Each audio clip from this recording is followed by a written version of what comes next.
সন্তান অসুস্থ হয়ে বিছানায় কাতরাচ্ছে, পাশে বসে অঝরে চোখের জল ফেলছেন মা।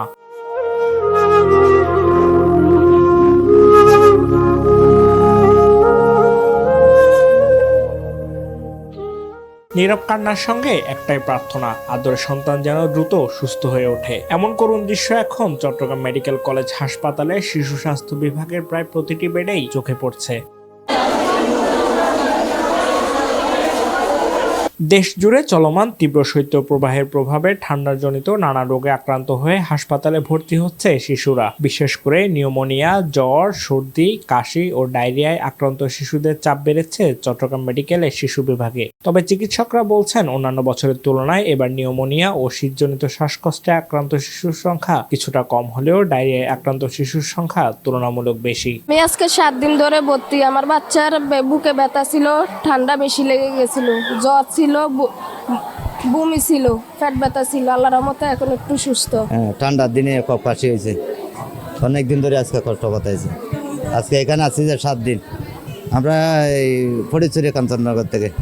হাসপাতাল সূত্রে জানা যায়, নগরী সহ চট্টগ্রামের বিভিন্ন উপজেলা ও পার্শ্ববর্তী জেলা থেকে শিশু রোগীরা চিকিৎসা নিতে ছুটে আসছে। অনেক শিশুর ক্ষেত্রে ঠান্ডাজনিত সংক্রমণের পাশাপাশি পানি শূন্যতা ও দুর্বলতাও দেখা যাচ্ছে, যা ডায়রিয়ার ঝুঁকি বাড়াচ্ছে। দিকে এখন অবাক খিচানি আন বুঝো না, আগে কম আসিল, মানে মধ্যে মধ্যে উঠো যারি, এখন এটা আসছিল ঠিক বেশি বেশি হয়ে গিয়ে খিচানি আন আর পায়খানা ঠিক মতো নেওয়ার কিছু খাবাইলে ফেরত যাওয়ার মাত্র ভূমি করিব। এ বিষয়ে চট্টগ্রাম মেডিকেল কলেজ হাসপাতালের পরিচালক ব্রিগেডিয়ার জেনারেল মোহাম্মদ তসলিম উদ্দিন জানান, শীতজনিত রোগে আক্রান্ত শিশুদের ভর্তি হচ্ছে ঠিকই, তবে অন্যান্য বছরের তুলনায় এখনো রোগী ভর্তির সংখ্যা কিছুটা কম। এটার সাথে সাথে আমাদের শীতজনিত যে সমস্ত রোগ, একটা হচ্ছে শ্বাসকষ্ট জনিত, তার হচ্ছে নিউমোনিয়া, তার হচ্ছে ডায়রিয়া, এর প্রাদুর্ভাব দিন দিন বাড়তেছে। যদিও আমাদের হাসপাতালে কিন্তু তেমন একটা রোগীর চাপ তেমন একটা বাড়ে না। আমাদের আউটডোরে যে সমস্ত রোগীগুলো আসতেছে, আমরা এই আউটডোর ট্রিটমেন্ট দিয়ে ম্যাক্সিমাম আমরা এখান থেকে ওষুধ দিয়ে ওদেরকে ডিসচার্জ করে দিচ্ছি। আরেকটা হচ্ছে আমাদের হাসপাতালে যে সমস্ত রোগীগুলো ভর্তি হচ্ছে, ওটা আমাদের শীতের কারণে যেভাবে সংখ্যা বাড়ার কথা ঠিক ওইভাবে বাড়ে নাই।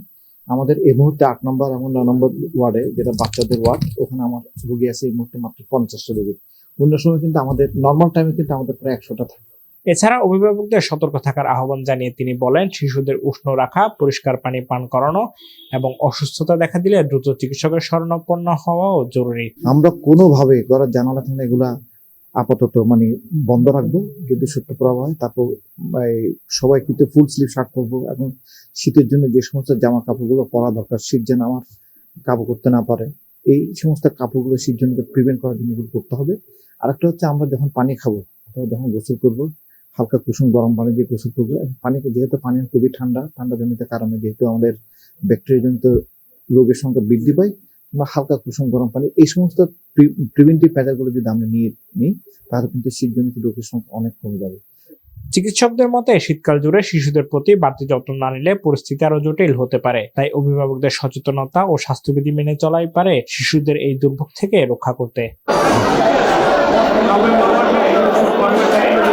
Shafayet Morshed, news day 24।